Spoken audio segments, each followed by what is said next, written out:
students across India who have secured a rank in JEE Advanced 2025. And I would like to congratulate again their parents, teachers, and all the well-wishers who were behind their success. If I want to say about Akash results in JEE Advanced 2025, so we got in All India we got 11 ranks below 100, and we got 46 ranks below 500, and 99 ranks below 1000. And of course, we are still counting the numbers. So if I say in a similar way, in South India, if I say the 5 states what we have, AP, Telangana, Kerala, Karnataka and Tamil Nadu. So we have got 3 ranks below 100, and 7 ranks below 500, and 11 ranks below 1000, and 17 ranks below 2000.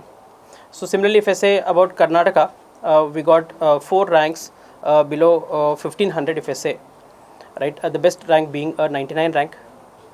He is Akash Deep, and we got other best ranks are Aniket. I guess that should be sufficient, I guess. ಎಲ್ಲ ಮಾಧ್ಯಮ ಮಿತ್ರರಿಗೂ ಸ್ವಾಗತ. ಇದು ಒಂದು ಸಂತೋಷದಾಯಕ ಸಂದರ್ಭ. ಒಂದು ಕಠಿಣವಾದ exam JEE advance, ಭಾರತದಲ್ಲೇ ಅಲ್ಲ ವಿಶ್ವದಾದ್ಯಂತ. ಸೊ ಆ ಅಡ್ವಾನ್ಸ್ ರಿಸಲ್ಟ್ಸ್ ಬಂದಿದೆ. ಸೊ ಅದನ್ನು ನಾವು ನಿಮ್ಮೊಂದಿಗೆ ಹಂಚ್ಕೊಳ್ಳೋದಕ್ಕೆ ನಿಮ್ಮನ್ನೆಲ್ಲ ಕರೆದಿದ್ದೀವಿ. ಸೊ ಆಕಾಶದ ಈ ವರ್ಷದ ರಿಸಲ್ಟ್ ನೋಡಿದ್ರಾಗ ನಾವು ಆಲ್ ಇಂಡಿಯಾ ಲೆವೆಲಲ್ಲಿ 11 ರ್ಯಾಂಕು 100 ರ್ಯಾಂಕ್ ಒಳಗಡೆ ಬಂದಿದೆ. ಅದೇ ರೀತಿ 46 ಜನ ಮಕ್ಕಳು 500 ಒಳಗಡೆ ರ್ಯಾಂಕ್ಸ್ ಬಂದಿದೆ ಆಕಾಶಲ್ಲಿ. ಹಾಗೆಯೇ 99 ಜನ 1000 ರ್ಯಾಂಕಲ್ಲಿದ್ದಾರೆ. ಇದು ಭಾರತದಾದ್ಯಂತ ಆಕಾಶ್ ಮಕ್ಕಳಲ್ಲಿ. ಅದೇ ರೀತಿ ದಕ್ಷಿಣ ಭಾರತದಲ್ಲಿ 3 ಜನ ಮಕ್ಕಳು 100ರಲ್ಲಿದ್ದಾರೆ. ಅದರಲ್ಲಿ 1 ಮಗು ಕರ್ನಾಟಕದ್ದು.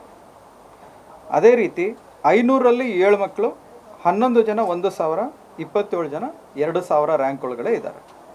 ಇದು ಇದುವರೆಗಿನ ರಿಸಲ್ಟು. ಇನ್ನೂ ಕೌಂಟ್ ಮಾಡ್ತಾ ಇದ್ದೀವಿ. ಓಕೆ, ಇನ್ನು ಹೆಚ್ಚಿಗೆ ಬಂದಾಗ ನಿಮಗೆ ಇದನ್ನು ಅಪ್ಡೇಟ್ ಮಾಡ್ತೀವಿ. ಓಕೆ, ಸೊ ಎಲ್ಲರಿಗೂ ಧನ್ಯವಾದ. ಅದೇ ರೀತಿ ನಮ್ಮ ಟೀಚರ್ಸ್ ಮತ್ತು ಸ್ಟೂಡೆಂಟ್ಸು 2 ವರ್ಷದಿಂದ ಕಷ್ಟಪಟ್ಟಿದ್ದಾರೆ. ಓಕೆ, ಅವರಿಗೆ ಒಂದು ಒಳ್ಳೆ ಸೆಲೆಬ್ರೇಟ್ ಮಾಡ್ತಕ್ಕಂಥ ಸಮಯ ಬಂದಿದೆ.